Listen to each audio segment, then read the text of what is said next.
گفتگو سورہ یاسین شریف کی 25 آیتوں تک مکمل ہوئی۔ آگے کی جو آیت کریمہ ہے اس آیت کریمہ میں حبیب نجار نے اس بات کا پیغام دیا تھا کہ ایمان لاؤ، اور اگر ایمان لانے کے بیس پر قتل کر دیا جائے، شہید کر دیا جائے، تو اللہ تبارک و تعالیٰ ارشاد فرمائے گا شہداء سے کہ تم لوگ جنت میں داخل ہو جاؤ۔ اور حدیث پاک میں بھی آیا، حضور صلی اللہ علیہ وسلم بیان فرماتے ہیں کہ شہید کے بدن کا جو خون نکلتا ہے زمین پہ اس کا کوئی قطرہ گرنے بھی نہیں پاتا کہ اللہ تعالیٰ اس کا داخلہ جنت میں فرما دیتا ہے۔ شہید کا یہ منصب اور یہ مقام ہوتا ہے۔ اور حضرت عیسیٰ علیہ السلام کے حواری اور ان کے ماننے والوں کے اوپر بڑا ظلم و تشدد بھی ہوا۔ ایسا تشدد ہوا کہ بادشاہ نے کبھی زندہ جلا دیا، کبھی الاؤ لگا کے الاؤ میں ڈال دیا۔ اصحاب اخدود پورا معاملہ موجود ہے کہ ایک خاتون حضرت عیسیٰ علیہ السلام کا کلمہ پڑھتی تھی، اس کا بچہ جو اس کا دودھ پیتا تھا، بادشاہ نے ان کے اوپر ظلم و تشدد اور بڑا جبر کیا کہ وہ لوگ اپنے دین سے منحرف ہو جائیں، پھر جائیں۔ وہ لوگ نہیں پھرے تو بادشاہ نے ایک زبردست تنور نما گڑھا کھدوا دیا جس میں الاؤ جلا کر آگ لگا دی، اور آگ لگانے کے بعد حکم دیا کہ جو لوگ اپنے دین سے پھر جائیں تو پھر جائیں، اور جو نہیں پھرتے ہیں تو ان کو ان پر ڈال دیا جائے۔ چنانچہ ایک خاتون آئی، اس کا بچہ جو چھوٹا سا تھا دودھ پیتا ہوا، وہ جب آئی اپنے بچے کو دیکھ کر گھبراہٹ طاری ہو گئی، تو اس کا بچہ جو دودھ پی رہا تھا وہیں پر اس نے کلام کیا، اے ماں صبر کر، اس کا جزا اللہ تعالیٰ روز محشر عطا فرمائے گا۔ چنانچہ بچے نے حوصلہ افزائی کہ حضرت عیسیٰ علیہ السلام کے حواریوں پہ بڑا ظلم و تشدد ہوا، بڑا ستایا گیا ان کے اوپر۔ تو حبیب نجار نے کہا میں تو ایمان لے آیا، اور میرا پروردگار ایسا ہے کہ مجھے اس نے با کرامت با عظمت لوگوں میں میرا شمار فرما دیا۔ اگر تم لوگ شہید کر دو تو ایسی صورت میں مجھے روز محشر کہا جائے گا کہ تم لوگ بغیر حساب و کتاب جنت میں داخل ہو جاؤ۔ اللہ تعالیٰ فرماتا ہے کہ حبیب نجار نے کہا قیلا، کہا جائے گا ادخل الجنہ، جنت میں داخل ہو جاؤ۔ اور بتا چکا ہوں جنت میں داخلہ بھی کئی طریقے کا ہوتا ہے۔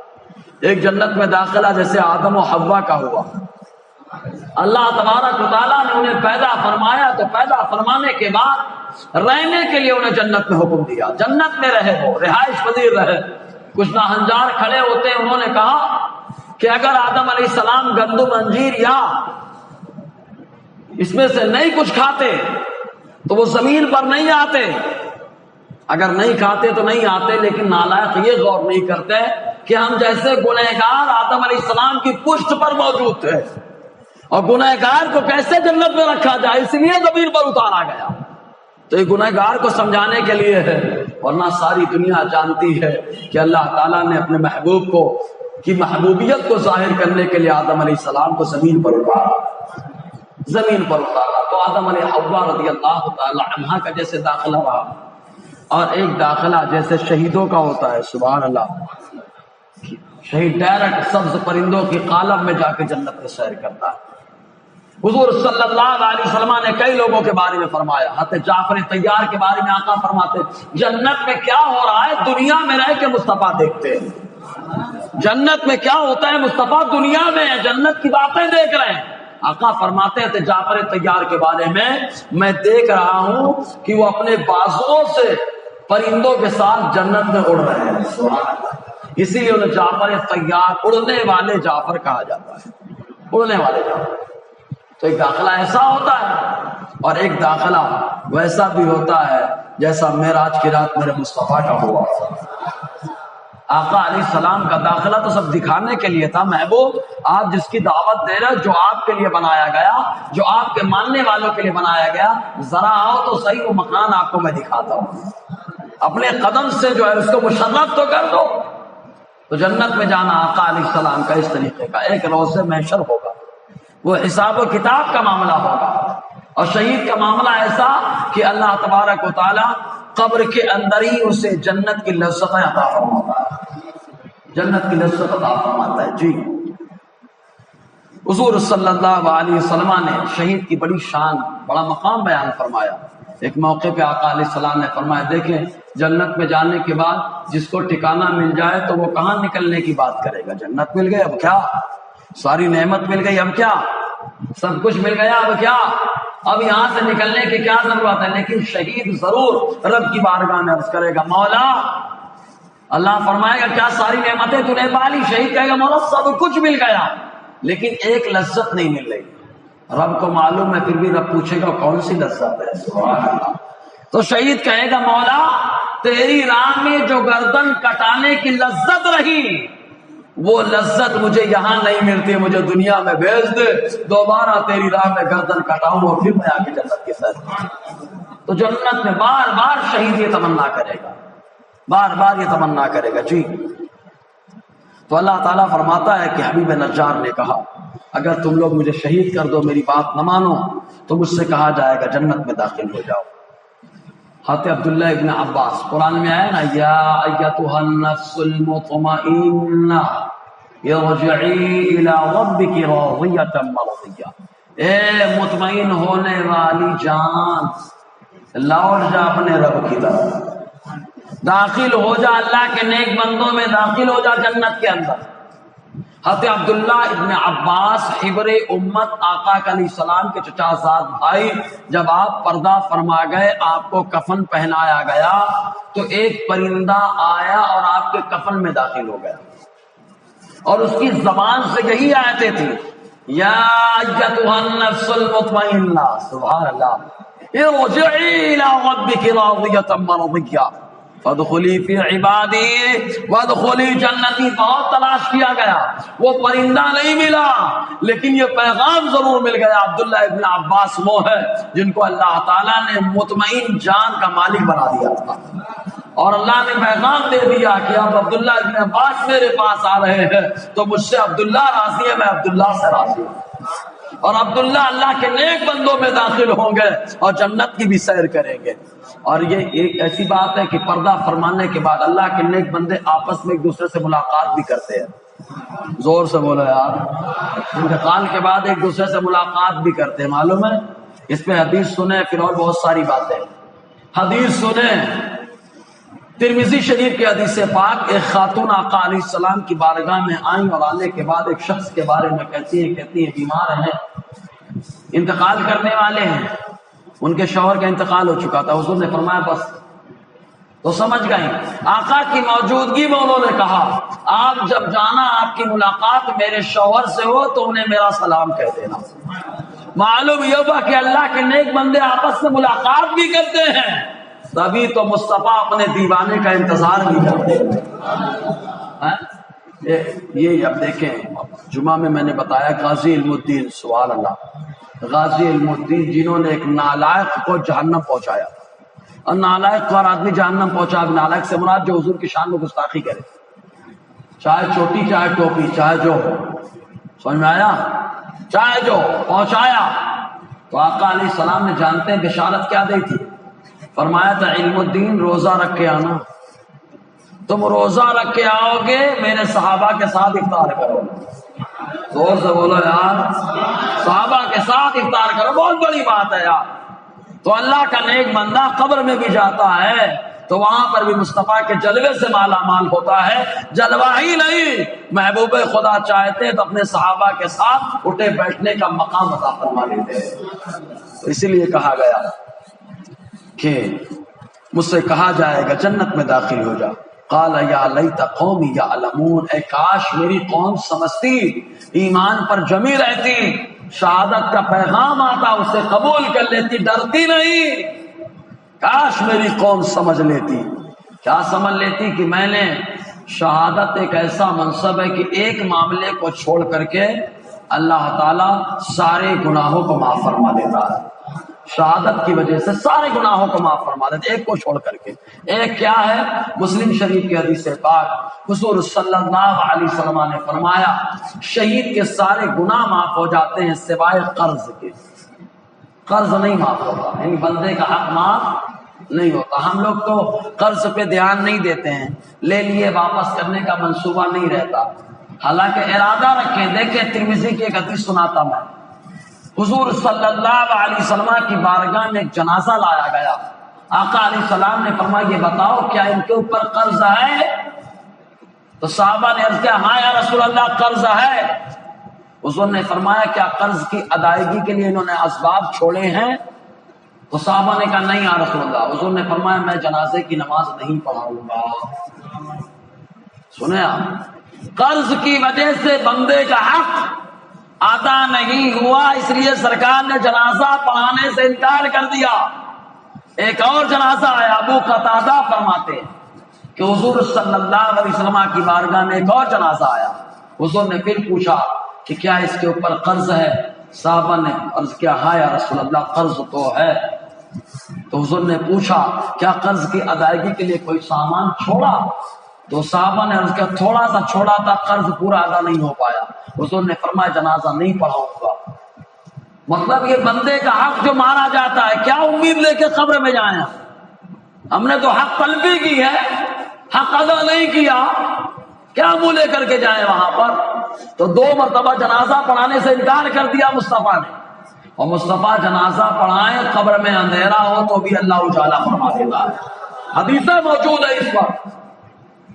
تیسرا جنازہ آیا، حضور صلی اللہ علیہ وسلم نے فرمایا کیا اس کے اوپر قرض ہے؟ صحابہ نے عرض کیا قرض تو ہے لیکن اتنا اسباب چھوڑ کے گیا ہے کہ قرض ادا ہو جائے. حضور مسکرانے لگے، جنازہ پڑھانے کے لیے تشریف لے گئے. سبحان اللہ. تو بندے کا حق ایسا ہے. اس کے علاوہ سارے گناہ معاف ہو جاتے ہیں. شہید کے درجہ کتنا بلند ہوتا ہے. تو اللہ تعالیٰ قرآن میں فرماتا ہے شہادت کی وجہ سے بیما غفر لی ربی، ارے شہادت اگر مل جاتی ہے تو اللہ تعالیٰ بخشش و مغفرت فرما دیتا ہے، معاف کر دیتا ہے پروردگار عالم. اس سبب سے حبیب نجار نے کہا میرے رب نے مجھے بخش دیا، وجعلنی من المکرمین، اور اللہ تعالیٰ نے باعزت لوگوں میں میرا شمار فرما دیا، باعزت لوگوں میں. اور اللہ کی بارگاہ آپ دنیا میں تو کسی کو بھی عزت دار بنا لیتے ہیں. ہمارے یہاں تو معاملہ بڑا عجیب و غریب ہو گیا کہ جن کو عزت دینا چاہیے ہم ان کو عزت نہیں دیتے، اور جن کو روندنا چاہیے عزت نہیں دینا چاہیے ان کو سر پہ بٹھا کے رکھتے. کوئی گستاخ ہے، دنیا دار ہے، دیکھو کتنی آو بھگت ہوتی ہے. کوئی دیندار تقوی شعار ہے تو اللہ اللہ اللہ اللہ، جبکہ حضور صلی اللہ علیہ وسلم نے فرمایا تھا.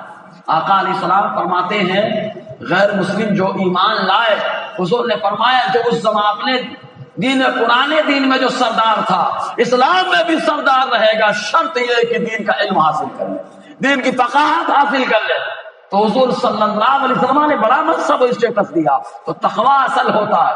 ہمارے یہاں یہ دیکھا جاتا ہے یہ اس عہدے کا ہے، وہ اس عہدے کا ہے، ان کا اسٹیٹس یہ، ان کا اسٹیٹس یہ ہے. روز محشر کوئی عہدہ کوئی اسٹیٹس کام آنے والا نہیں ہے. رب کی بارگاہ میں جو کام آئے گا، قرآن کہتا ہے ان اکرمکم عند اللہ اتقاکم، رب کی بارگاہ میں زیادہ عزت و شرافت والا وہ ہے جو زیادہ متقی پرہیزگار ہے، زیادہ متقی پرہیزگار ہے. اب ہمارے یہاں ایک اور چل پڑے، تقوی کی کسوٹی بھی بڑی عجیب ہے نا. ہر آدمی اپنے اپنے اعتبار سے تقوی بنا، بولے ان کے اعتبار سے تقوی یہ ہے، ان کے اعتبار سے تقوی یہ. ہر آدمی اب تو ایسا لگتا ہے کہ امام بخاری لوگ اپنے آپ کو سمجھنے لگے. ہاں امام اعظم اپنے آپ کو سمجھ لگے، اپنا موقف بنا لیا. ہمارے نزدیک تقوی یہ ہے، جو ہمارے حساب سے چلے وہ سب سے بڑا متقی پرہیزگار. یہ لوگوں کا عرف بن چکا ہے. شریعت میں تقوی کس کو کہا جاتا ہے معلوم؟ شریعت میں جو 7 چیزوں سے بچتا ہو اس آدمی کو متقی پرہیزگار کہا جاتا ہے. نمبر 1 بندہ کفر سے بچتا ہو، کافر ہو گیا اور اپنے آپ کو متقی پرہیزگار بتا رہا ہے، نہیں متقی نہیں ہو سکتا ہو. کفر سے بچتا ہو. نمبر 2 شرک سے بچتا ہو. نمبر 3 گناہ کبیرہ سے بچتا ہو. نمبر 4 گناہ صغیرہ سے بچتا ہو. ان سے تو ہر حال میں بچنا ہے. جب بچیں گے تو اس کے بعد اب ترقی کے لیے ہیں.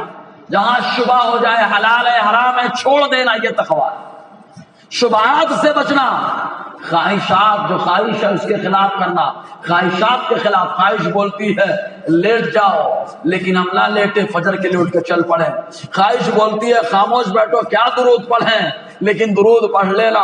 خواہش بولے کہ گھوم لیتے ہیں، گھومے نہیں، مسجد میں بیٹھے قرآن کی تلاوت کیے، آقا پہ درود و سلام پڑھے، خواہش کے خلاف کیے. یہ تقوی، یہ 6 کام. 7ویں چیز یہ ہے کہ شریعت میں لغزشات سے بچنا. جب بندہ ان 7 سے بچتا ہے تو رب کی بارگاہ میں متقی پرہیزگار ہوتا ہے. دنیا کی نظر میں ہو چاہے نہ ہو، اللہ کی بارگاہ میں متقی پرہیزگار ہو جاتا ہے. تو جو متقی پرہیزگار ہوتا ہے تو رب کی بارگاہ میں مکرم ہوتا ہے، شریف لوگوں میں سے ہوتا ہے. اب اس کے بعد اللہ تبارک و تعالی ارشاد فرماتا ہے، جب حبیب نجار اور حضرت عیسیٰ علیہ السلام کے حواری جواری کو قتل کر دیا گیا، شہید کر دیا گیا، دوڑا دوڑا کے لوگوں نے مارا تھا، شہید کیا تھا. حضرت عیسیٰ علیہ السلام کے ماننے والوں پہ بڑا ظلم و تشدد ہوا، ختم کر دیا گیا پورا سسٹم. دیکھو نا اصحاب کہف کون ہیں؟ اصحاب کہف عیسیٰ علیہ السلام کے ماننے والے تھے نا. دقیانوس بادشاہ جس نے ایک بڑا سا مجسمہ بنایا تھا، اور مجسمہ بنانے کے بعد یہی کہا تھا اس نے کہ اس کی عبادت کرنا، اس کی پوجا کرنا، اس کا سجدہ کرنا. جو لوگ دنیا دار تھے وہ لوگ برابر سجدہ کرتے رہے، سجدہ کرتے رہے، سجدہ کرتے رہے. لیکن اصحاب کہف جو نوجوانوں کی جماعت تھی، چند لوگ تھے، ان لوگوں نے سجدہ کرنے سے انکار کر دیا. گویا کہ ان لوگوں نے یہی ذہن دیا، ہر در پہ جھکے سر یہ میری شان نہیں ہے، سامان تجارت میرا ایمان نہیں ہے. ان نوجوانوں نے سجدہ کرنے سے انکار کر دیا. بادشاہ ایک طرف، اس کے ماننے والے یہ 7-8 نوجوان، دیکھیں ماحول کتنا خطرناک، لیکن وہ باطل کے خلاف ڈٹ گئے اور لوگوں نے سجدہ کرنے سے انکار کر دیا. اور جو اللہ کی ذات پہ بھروسہ کر کے اللہ کی عبادت کرتا ہے تو اللہ تعالیٰ اس کی مدد بھی بڑی شاندار انداز میں کرتا ہے، مدد بھی خوب اچھے انداز میں کرتا ہے. تو بادشاہ نے جب دیکھا کہ یہ لوگ سجدہ نہیں کر رہے ہیں تو بادشاہ نے کیا حکم دیا کہ نوجوان ہیں، خوبصورت ہیں، ایسا ہے ایک دن تم لوگوں کو سوچنے کا ٹائم دیا جاتا ہے، تم لوگ سوچ لو، غور کر لو، اس کے بعد کل آ کر کے جو ہے میں بتا دینا. اب ان لوگ تو نہیں، لوگوں نے سوچتا وہ ہے جس کے اوپر لالچ بھری پڑی ہوتی، اور وہ نہیں سوچتا ہے جس کے دل میں اللہ کی عظمت بیٹھی ہو، اپنے رسول کی محبت بیٹھی ہے. وہ نہیں سوچتا وہ پرواہ ہی نہیں کرتا. جو کرتا ہے تو خالی مصطفیٰ جان رحمت صلی اللہ علیہ وسلم کی ذات اور ناموس اور عزت کی بات کرتا ہے. تو ان لوگوں نے کہا چھوڑ دیں گے، نہ سب کچھ چھوڑ دیا، گھر بار چھوڑ دیا، رشتہ داروں کو چھوڑ دیا، سب کچھ چھوڑ دیا.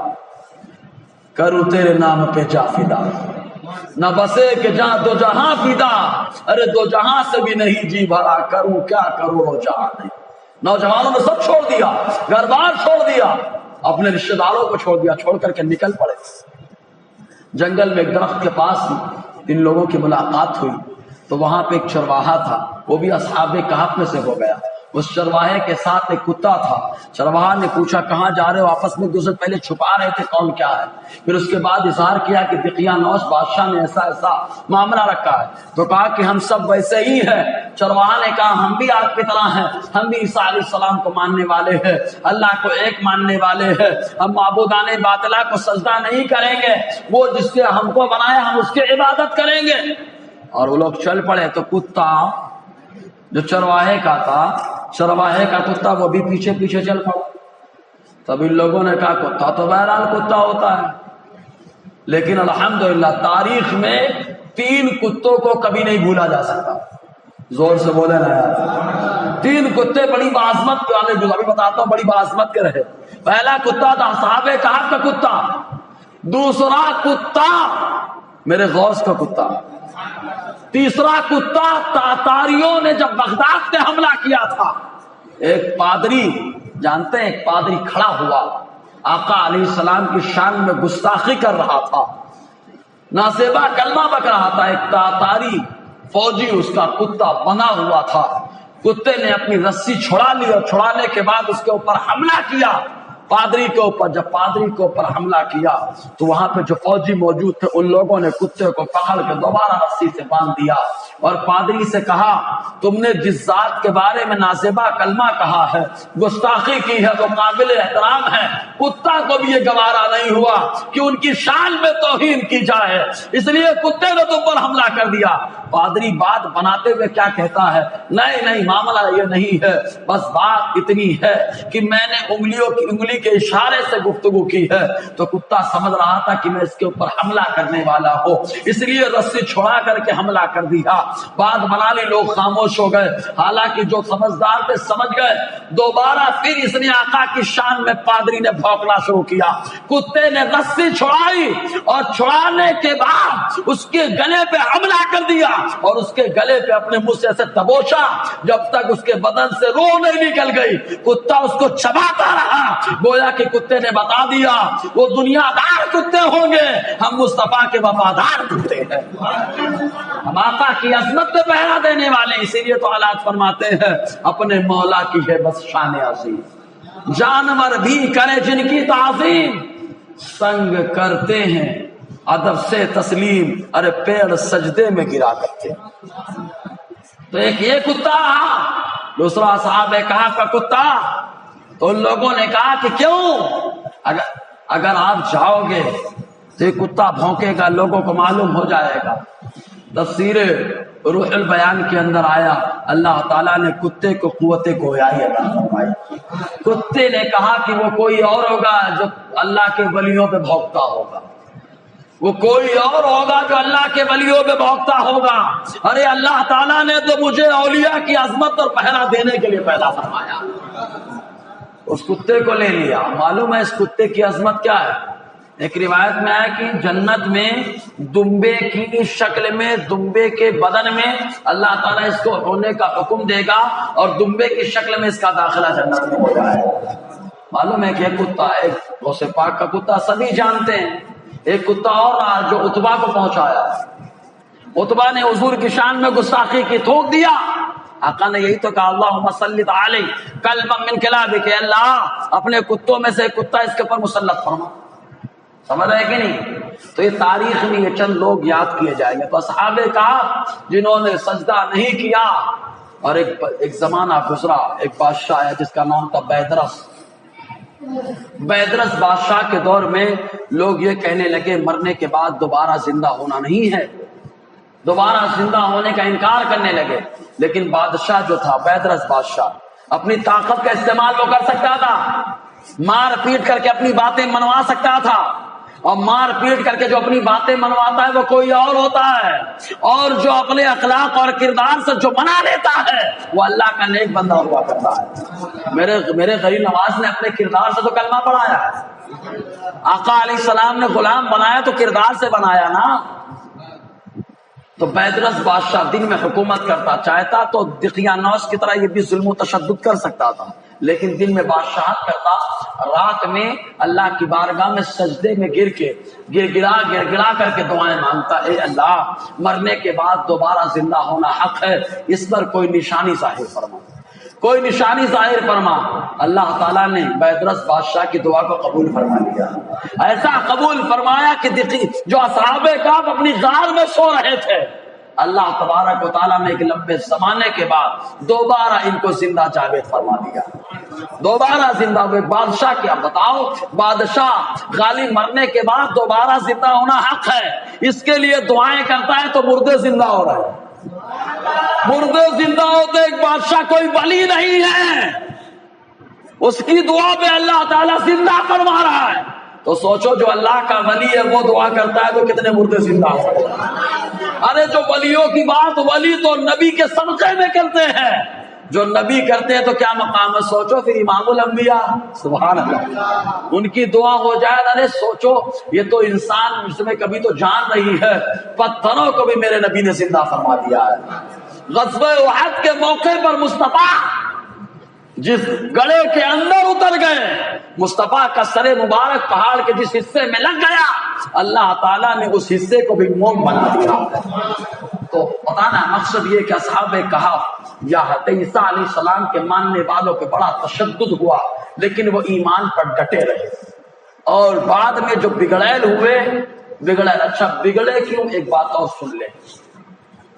عیسائیوں میں 3 بڑے فرقے پائے جاتے ہیں، ملکانیہ، نستوریہ، یعقوبیہ، یہ 3 بڑے فرقے پائے جاتے ہیں۔ ہوا کیا تھا معلوم؟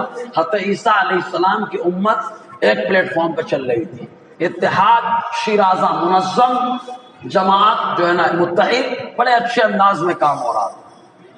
یہودیوں نے برباد کیا عیسائیوں کو، اور یہودیوں نے برباد کیا ہے دنیا کو۔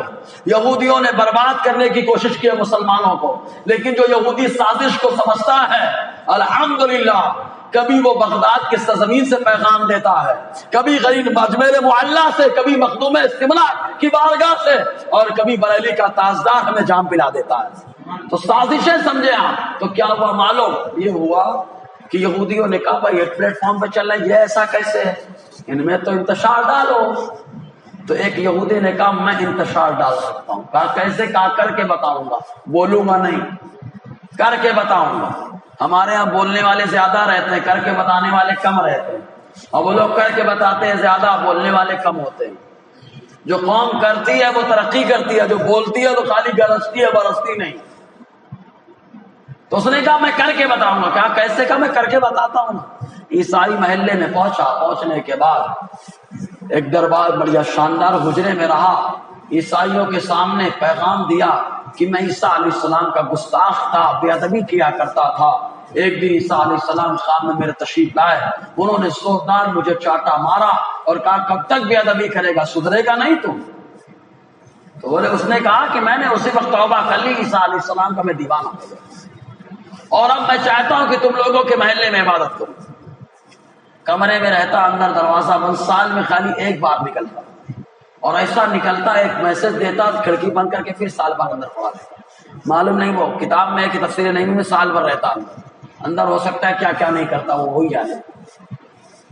اب ایک وقت گزر گیا، لوگ سب اس کے دیوانے، بولتے ہیں نا تحقیق کم کرتے ہیں ہم لوگ، دیوانگی زیادہ رہتی ہے، تو لوگوں نے دیوانگی ظاہر کی، بڑے دیوانے ہو گئے لوگ، بہت ماننے لگے تھے۔ ایک دن اچانک کیا کہتا ہے کہ میں اپنے آپ کو عیسیٰ علیہ السلام پر فدا کرنے والا ہوں، اور عیسائیوں میں بڑی عظمت ہے اس کی، جو اپنے آپ کو عیسیٰ علیہ السلام پر قربان کرے، یعنی سولی پہ چڑھے، تخت دار پہ چڑھے، بڑی عظمت ہے اس کی۔ تو اس نے کہا میں چڑھنے والا ہوں، ایسا کرو میں چاہتا ہوں کہ جو میرے پاس عیسیٰ علیہ السلام کی تعلیمات ہے وہ تعلیمات میں تم کو دے دوں۔ تو ایسا کرو، ایک جماعت کو نہ منتخب کیا، کہا آج رات میں تم لوگ آئے۔